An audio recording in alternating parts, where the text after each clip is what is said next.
नमस्कार कुंभ राशींच्या भाग्यवान जातकांनो, 27 एप्रिल 2026ची ही रात्र तुमच्या आयुष्यात राम नाम सत्य करणारे परिवर्तन घेऊन येणार आहे. पण सावधान, जर तुम्ही या महायोगाच्या इशाऱ्याकडे दुर्लक्ष केलं तर प्रगतीच्या वाटा कायमच्या अंधारात हरवू शकतात. आजचा हा व्हिडिओ केवळ माहिती नाही तर तुमच्या भविष्याची दिशा बदलणारी एक धोक्याची घंटा आहे. 27 एप्रिलच्या मध्यरात्री ब्रह्मांडात असे काही दुर्मिळ फेरबदल होणार आहेत ज्याचा प्रभाव ऐकून तुमची झोप उडू शकते. तुमची रास कुंभ आहे, तर आता मोठ्या उलाढालीसाठी तयार राहा, कारण तुमच्या यशाची चर्चा आता संपूर्ण गाव आणि मोहल्ल्यात होणार आहे. कुंभ राशींच्या लोकांनो, या तारखेला तुमच्या राशीचा स्वामी शनिदेव आणि पराक्रमाचा कारक मंगळ यांची जी युती होत आहे, असा भयंकर शक्तिशाली योग गेल्या 700 वर्षात कधीही पाहण्यात आला नव्हता. एकीकडे साडेसातीची कठीण परीक्षा आणि दुसरीकडे सेवार्थ सिद्धी योगाचा उदय, अशा दुहेरी परिस्थितीत तुम्ही उभे आहात. वैशाखीच्या या पवित्र काळात माता दुर्गा आणि कालिका मातेची अफाट कृपा तुमच्यावर बरसेल. पण तुमच्या भाग्योदयाच्या आड जो विषारी अडथळा आहे, त्याचा मुखवटा आज मी या व्हिडिओत उतरवणार आहे. जोपर्यंत तो छुपा शत्रू तुमच्या जवळ आहे, तोपर्यंत तुमचं सोनंसुद्धा माती समान ठरेल. 27 एप्रिलच्या या निर्णायक मुहूर्तावर तुमच्या कुंडलीत प्रचंड धनवर्षावाचे संकेत आहेत.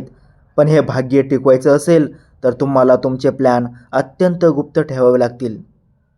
आज मी तुमच्या कुंडलीचा तो खरा इतिहास सांगणार आहे, जो आजवर तुमच्यापासून लपून ठेवला गेला. तुम्ही किती सोचलं आहे, किती वेळा विश्वासघाताचे चटके खाल्ले आहेत आणि तुमच्या डोळ्यातून रात्री जे अश्रू वाहिले आहेत, त्या प्रत्येक थेंबाचा हिशोब आता चुकता होण्याची वेळ आली आहे. हा व्हिडिओ शेवटपर्यंत नक्की पहा, कारण ही संधी पुन्हा आयुष्यात कधीही येणार नाही. आकाशात निर्माण होणारा अंगारक योग जरी दिसायला रुद्र असला तरी कुंभ राशीसाठी तो वरदान ठरेल. गेल्या अनेक वर्षांपासून धूळ खात पडलेल्या तुमच्या फाईल्स आणि रखडलेली कामे आता या ग्रहांच्या शक्तीमुळे विमानापेक्षाही वेगाने पूर्ण होतील. यश, राजयोग आणि मालव्य योगाच्या एकत्रित शक्तीमुळे शनी महाराज तुमच्या कष्टाचे फळ देण्याच्या पूर्ण तयारीत आहेत. ज्यांनी तुम्हाला आजवर कमी लेखले, ज्यांनी तुमचा अपमान केला, त्यांना चोख उत्तर देण्याची वेळ आता जवळ आली आहे. मंगळाची ऊर्जा तुम्हाला असे काही धाडसी निर्णय घ्यायला भाग पाडेल जे तुमच्या साम्राज्याची पायाभरणी करतील. ग्रहांची ही चाल जितकी फायदेशीर आहे, तितकीच ती संवेदनशील सुद्धा आहे. त्यामुळे तुम्हाला तुमच्या रागावर नियंत्रण ठेवून हुशारीने पाऊल टाकावे लागेल. 27 एप्रिलची पहाट तुमच्यासाठी सुवर्ण काळाची सुरुवात असेल. साडेसातीचा हा काळ तुमच्या आयुष्यातील कचरा साफ करण्यासाठी आला आहे असे समजा. जे लोक कठीण काळात तुम्हाला सोडून गेले, ज्यांनी तुमची साथ दिली नाही, त्यांना शनिदेव आता तुमच्या आयुष्यातून कायमचे बाहेर काढतील. कर्माचे चक्र फिरले आहे. ज्यांनी तुमचे वाईट केले त्यांना त्यांची जागा दिसेल आणि ज्यांनी प्रामाणिकपणे कष्ट केले त्यांना वैभवाचे दिवस पाहायला मिळतील. इथून पुढे तुमच्या आयुष्यात फक्त तेच लोक राहतील जे तुमच्या प्रगतीसाठी खरोखर प्रामाणिक आहेत. तुम्ही आजवर कोणाचीही वाईट न करता लोकांची मदत केली, स्वतःला झिजवले, त्याच सत्कर्माचे फळ मिळण्याची वेळ आता आली आहे. 27 एप्रिलनंतर तुमची मानसिक अस्वस्थता संपून तुम्हाला एक वेगळी शांतता लाभेल.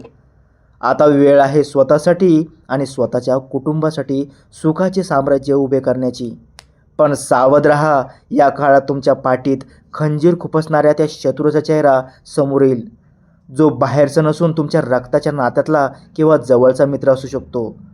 हा शत्रू तुमच्या ताटात जेवतो, पण मनात मात्र तुमच्या विनाशाचा कट रचतो. ग्रहांची स्थिती अशी आहे की या कपटी व्यक्तीचा मुकुटा आता गळून पडेल. गेल्या 5 वर्षात तुम्ही जेव्हा जेव्हा प्रगतीचा प्रयत्न केला, तेव्हा तेव्हा या व्यक्तीने तंत्रमंत्राचा किंवा निंदेचा वापर करून तुमचे पाय खेचले आहेत. कुंभ राशीचे लोक हळवे असतात म्हणून लोक त्यांचा फायदा घेतात. पण आता सावध व्हा, जर कोणी तुमच्या आर्थिक व्यवहारावर बारीक लक्ष ठेवून असेल तर समजून जा, धोका तिथेच आहे. शनी महाराज आता या गद्दारांना शिक्षा देतील. तुम्हाला फक्त त्यांच्यापासून शांतपणे लांब व्हायचे आहे. जोपर्यंत हे नकारात्मक रत्न तुमच्या आयुष्यातून बाहेर पडत नाही, तोपर्यंत भाग्योदयाचा मार्ग पूर्णपणे मोकळा होणार नाही. जेव्हा तुमच्यावर पैशाचा वर्षाव सुरू होईल तेव्हा गोपनीयता हा तुमचा सर्वात मोठा मंत्र असावा. जोपर्यंत काम 100% पूर्ण होत नाही तोपर्यंत त्याचा ढोल पिटू नका, कारण तुमची प्रगती पाहून लोकांची वाईट नजर तुमच्यावर पडायला वेळ लागणार नाही. तुमची गुप्तता हीच तुमची सुरक्षा आहे. आर्थिक विवेचनेचा काळ आता कायमचा संपणार असून अनेक मार्गाने तुमच्याकडे धन येण्याचे योग येत आहेत. अडकलेले पैसे आणि जुन्या गुंतवणुकीतून मोठा परतावा मिळेल, ज्यामुळे कर्जाचा डोंगर आता सपाट होईल. लक्ष्मी तुमच्या दारी येते, पण तिचा वापर हुशारीने करा. जमीन, शेअर्स किंवा सोन्यात केलेली गुंतवणूक तुम्हाला भविष्यात मालामाल करेल. हा चमत्कार तुमच्या आयुष्याचं सोनं करेल. यासोबतच एक विशेष गोष्ट लक्षात ठेवा, येणारा काळ तुमच्या घरातील वातावरणसुद्धा पूर्णपणे बदलून टाकेल.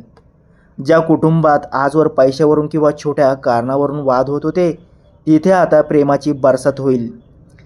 तुमच्या मुलांच्या बाबतीत तुम्हाला एखादी खूप मोठी गोड बातमी ऐकायला मिळू शकते, जी तुमच्या पिढ्यानपिढ्याचे नशीब उजळून टाकेल. आरोग्याच्या बाबतीत जे जुने आजार तुम्हाला सतावत होते त्यातून आता तुमची मुक्तता होण्याची वेळ आली आहे, कारण ग्रहाची शुभ दृष्टी तुमच्या शरीरातील ऊर्जा वाढवणार आहे. व्यवसाय करणाऱ्या जातकांसाठी हा काळ सुवर्ण संधी सारखा असेल, कारण तुम्हाला असे काही नवीन ग्राहक किंवा कॉन्ट्रॅक्ट्स मिळतील ज्याची तुम्ही कधी कल्पनाही केली नव्हती. नोकरी करणाऱ्यांना पदोन्नतीसोबतच मान सन्मानसुद्धा मिळेल, ज्यामुळे तुमची समाजातली प्रतिष्ठा दुपटीने वाढेल. लक्षात ठेवा, 27 एप्रिल नंतरचा प्रत्येक दिवस तुमच्यासाठी एक नवीन पायरी असेल. फक्त तुम्हाला आळस सोडून कर्मावर लक्ष केंद्रित करायचे आहे. ज्यांना परदेशात जायचे स्वप्न आहे किंवा जे घरापासून दूर राहून कष्ट करत आहेत, त्यांच्यासाठी भाग्याचे दरवाजे आता सताड उघडे झाले आहेत. पण या आनंदाच्या प्रवासात कधीही अहंकार बाळगू नका, कारण शनिदेव अहंकारी माणसाला लवकर धडा शिकवतात. तुमच्या कष्टाची चीज होत असताना गरिबांना अन्नदान करायला विसरू नका, कारण तुमच्या संपत्तीतील छोटासा वाटा कोणाचे तरी पोट भरेल आणि तुम्हाला दुवा मिळेल. येणाऱ्या काळात तुम्हाला अचानक प्रवासाचे योग येतील. हा प्रवास धार्मिक स्थळाचा असेल तर तुमच्या कुंडलीतील दोषांची तीव्रता आणखी कमी होईल. कुंभ राशींच्या स्त्रियांसाठी हा काळ विशेष फलदायी आहे. त्यांच्या हातून एखादे मोठे कार्य सिद्ध होईल, ज्याचे कौतुक संपूर्ण परिवार करेल. तुमच्या आयुष्यात आता आनंद हा शब्द केवळ स्वप्न उरणार नाही, तर तो सत्यात उतरेल याची खात्री बाळगा. 27 एप्रिलच्या या महायोगाचा पूर्ण लाभ घेण्यासाठी काही आध्यात्मिक उपाय करणे आवश्यक आहे. जर तुम्हाला स्वप्नात मंदिर किंवा देवीची प्रतिमा दिसत असेल तर समजा माता दुर्गेने तुमच्या संरक्षणाची जबाबदारी घेतली आहे. 27 एप्रिलच्या संध्याकाळी सूर्यास्तानंतर मोहरीच्या तेलाचा एक दिवा लावून त्यात 2 काळे मिरे टाका आणि तो घराच्या मुख्य दाराजवळ किंवा पिंपळाच्या झाडाखाली ठेवा. ओम श्री शनेश्वराय नमः आणि ओम माता जगदंबाय नमः या मंत्राचा जप केल्याने घरातील गरिबी, आजारपण आणि शत्रूचा नायनाट होईल. देवीच्या कृपेने तुमच्या प्रगतीचे सर्व अडथळे दूर होतील. श्रद्धा आणि संयम ठेवा. शनिदेव कष्ट करून घेतात तर माता जगदंबा त्याची गोड फळ देते. या काळात कोणाचेही मन दुखावू नका, विशेषतः गरजूंची मदत करा. तुमच्या हाताने झालेले छोटेसे दान मोठे संकट टाळू शकते. जर तुमच्या नशिबावर आणि माता राणीवर विश्वास असेल तर या व्हिडिओला आत्ताच लाईक करा आणि कमेंट बॉक्समध्ये जय माता जगदंब लिहून आपली श्रद्धा व्यक्त करा, जेणेकरून तुमच्या आयुष्यातील नकारात्मक ऊर्जा नष्ट होईल. तुमची प्रगती आता कोणीही रोखू शकणार नाही. जय माता दी.